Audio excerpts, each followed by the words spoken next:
guys, welcome back. It's Danielle, and today I'm going to go over all of the books that I read in the month of July. So I read or finished 6 books in the month of July. 4 of them I read for the Magical Middle Grade Readathon. 4 of them I read for the Reading Rush, however, my Reading Rush and Magical Middle Grade books overlapped. So I read 4 middle grade books, 1 adult book, and 1 young adult book. I had 3 4-star reads, 2 5-star reads, and 1 book that I did not rate. So the first book that I finished last month was The Giver by Lois Lowry.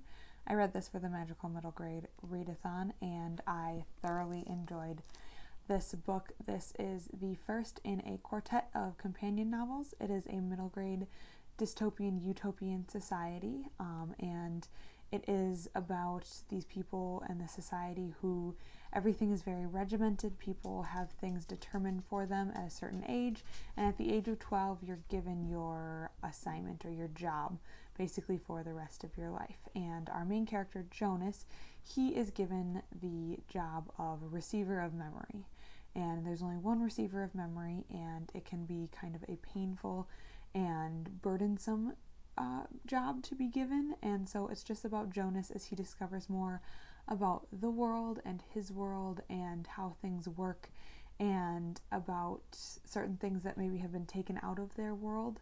And it's just a really great book and a great look on society and what we value and what this society values. I found the setting super interesting and the society in this really, really interesting, and I really liked the characters, and I really like the ending of it too. This is, like I said, the start of a quartet of companion novels. I've actually read the second one, but I didn't know that I was reading the second one when I originally read it in middle school. I didn't realize that it was part of this series. So I do want to eventually go back and reread that book and then finish up the series, but I've heard this is the best one in the series. I still kind of want to see how the series as a whole kind of comes together. So I gave The Giver by Lois Lowry 5 out of 5 stars. So next up for the Magical Middle Grade Readathon, I read Lockwood & Co. The Screaming Staircase by Jonathan Stroud. This is the first book in the Lockwood & Co. series. This follows a group of children. I don't think they're quite teenagers yet, but maybe they're young teenagers. In a world that is the same as ours, but it is overrun by ghosts. And there is this outbreak of ghosts in London and in England as a whole, but they can only be seen by children. And so children have these special abilities to see them, to sense them, to hear them, etc. And so they are employed to eradicate ghosts and to kind of deal with these infestations, etc. And so this is about a specific group of ghost hunters. And they don't really believe in adult supervision, and so they kind of act on their own, and it's just about them. They have a case that kind of goes wrong, and they end up kind of destroying something of their clients, and they owe them a lot of money for that thing they destroyed. And so they take this kind of big risky job in order to make back the money and kind of save their little company.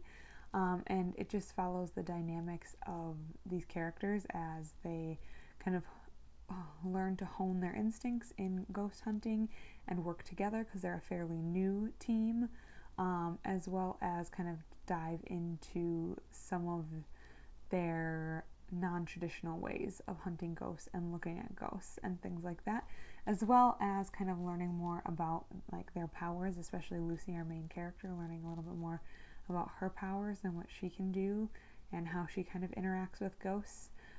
This book has been recommended to me a couple times by a friend, and so I read the first one. I really, really enjoyed it, and I'm planning on reading the second one this month as well.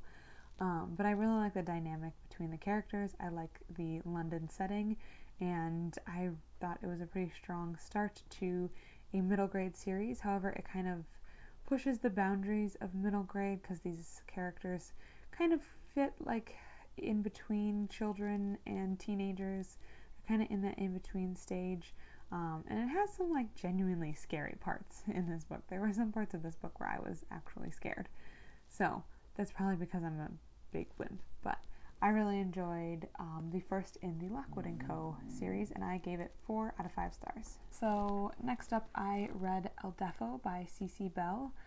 This is a middle grade graphic novel, and this is about a bunny who contracts an illness when she's very young, and it causes her to go deaf. And then she gets these hearing aids that help her to hear more so, but she doesn't like them, and they're very cumbersome. They kind of are noticeable, and so it's just about her as she progresses through school, makes friends, the different types of friends she has, the different experiences she has with these friends, and just how her hearing and her hearing aids impact these friendships. This is the author's own story. She is also deaf, and this is kind of the story of her childhood. I thought it was very well done. I thought it told a good story about kind of some of the struggles of just growing up in general, and how hard it can be to be different. I didn't rate this book because I wasn't quite sure how to rate it, and I don't think I'm necessarily the target audience for this book, but I definitely think it's a good book to start a conversation about, how do we interact with people who are different, and how they're people too, and people's disabilities or differences aren't the whole part of them, and how sometimes we either make it really obvious and stare, or we act like that's the only part of them when it's just a part of who they are as a whole person. So overall, I thought it was a good book. I think it's a good one to read with kids and to talk about.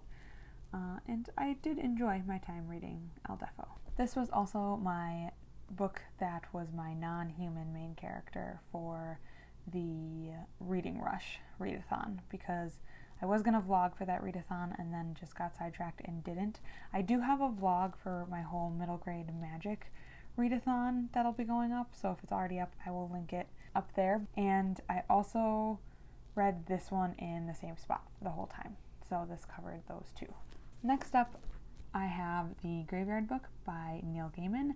I started this one for magical middle grade, and I finished it up for the Reading Rush.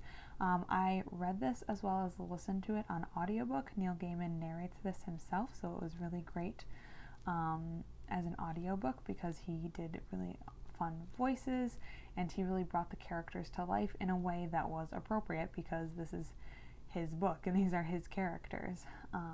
So this is about a boy named Bod, or Nobody, and he grows up in a graveyard, and he's raised by ghosts and other paranormal creatures. His family is murdered in the very first chapter of this book, and so the graveyard takes him in, and they give him the freedom of the graveyard, which means he has the powers of kind of the ghosts. He can walk through walls, and he can fade and disappear and kind of do things that most people can't do. This helps to kind of protect him from this group that is after him. And so it goes through Bod growing up and how his childhood is, and which is very different from a normal childhood, but still very fun and kind of makes you wish that you could grow up in a graveyard too, as weird and morbid as that sounds. And it also dives into as he gets older and he wants to leave the graveyard and be more around other people and what that means for him and his safety. The beginning of this book kind of felt like it was a bunch of short stories and just kind of disconnected little chapters. However, by the end of the book, they all tied in this really awesome way. So I would say that if you're feeling at the beginning like things just aren't connecting and you're like, why are we going through, obviously it's just adventures he had growing up, but they do come into play later in the book. So I thought that was really cool and really well done. I liked the characters in this book. I thought it was just a fun time and a fun read and a good middle grade book. It's definitely a different middle grade book. It definitely has kind of the Tim Burton feel, which makes sense because Neil Gaiman has written other books that Tim Burton has turned into movies. But I thought it was a good read, and I gave the Graveyard Book 4 out of 5 stars. I did read this for the Reading Rush. It didn't really fit any of the prompts. I'm pretty sure, buy this book last year, so I guess you could maybe say it was one that I meant to read last year. It wasn't one that was like super high on my priority list, but it's been on my shelf since last year, so you could maybe count it as that. But mostly I just wanted to finish it from the other readathon I was doing. So next up, I finished listening to the audiobook of Rebecca, and I was most of the way done with this audiobook, but I decided to read it for the reading rush, and I'm really glad that I did.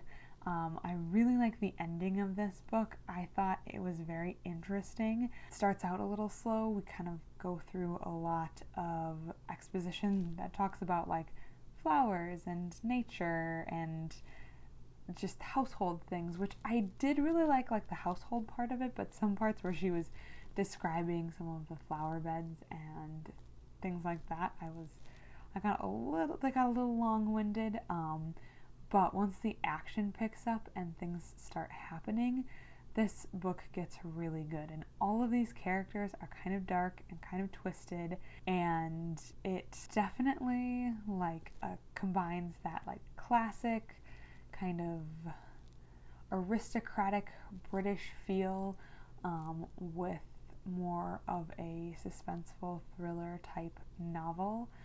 This is considered like the original thriller and a classic thriller, which I really thought was really interesting. I had never known that was a thing before I had heard of this book.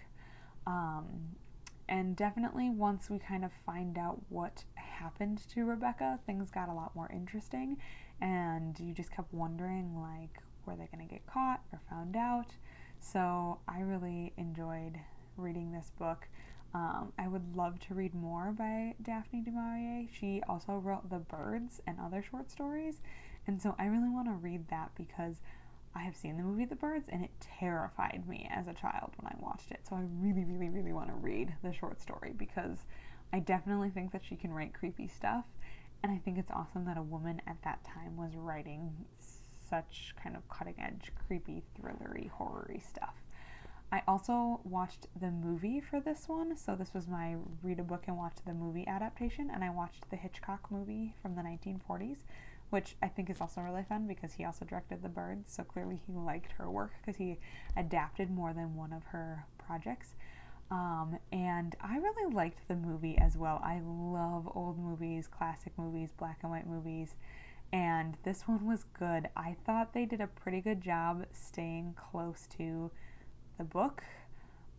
There is one thing that I really wish they wouldn't have changed, but I can't tell you what it was because it's a huge spoiler. So if you've seen it, or you've read the book, or you've done both, let me know down below and maybe we can chat about it. But try and enter enough for like spoiler stuff if you're gonna like talk in spoilers about it. But overall, I really enjoyed both the book and the movie. The movie definitely had a creepy feel, and there's some things that I felt like the movie did a little better, and then there's some things I definitely felt like the book did better. But I really enjoyed this classic thriller. I gave Rebecca 4 out of 5 stars. And the last book that I finished for the month of July was Skyward by Brandon Sanderson. I read almost all of this book in May. I just had 100 pages left, literally just the ending left. And I don't know why I put this down and picked up like 5 other things before I got back to this. At least 5, if not more. And I have no idea why I didn't finish it. I loved the ending. I cannot wait for the next one. I mean, if there's one positive to this, it's that I don't have to wait as long for the next one now as I would have if I would have finished this when I was supposed to. But I do feel bad because I was supposed to be buddy reading this with a bunch of people on Patreon as well as a subscriber. So I'm so sorry I didn't finish it with you. But I loved the ending. Oh my goodness. This book follows Spencer, who is a member of this defiant society. It is a group of humans who have crash landed on this planet. Fast forward, and now they live underground on this planet because there are these aliens that keep attacking them. And so they can't afford to live above the surface of this planet. But there is a group of pilots who go out and fight these aliens and have starfighters and our fighter pilots. And Spencer wants nothing more than to be a pilot, to join the DDF, and to fight and protect her home. However, her father was a pilot, and he was an incredible pilot until he turned coward and ran away from a battle. And so this society values courage above everything else, completely everything else. And Spencer, by association as the daughter of a coward, is a pretty big offense in their society. She's pretty ostracized, kind of has things denied to her, and basically gets denied into flight school because she is her father's daughter.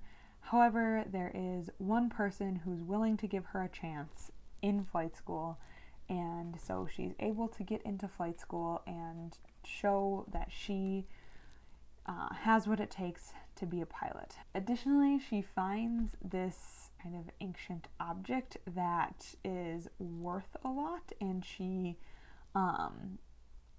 works on kind of repairing it and learning things from it, and using it to help her become a better pilot. And I really liked that portion of the book. I really liked the friendships that Spencer makes in this book. I like how her grief is portrayed in this book, because she loses friends, and that gets a good chunk of page time on here as how she deals with that.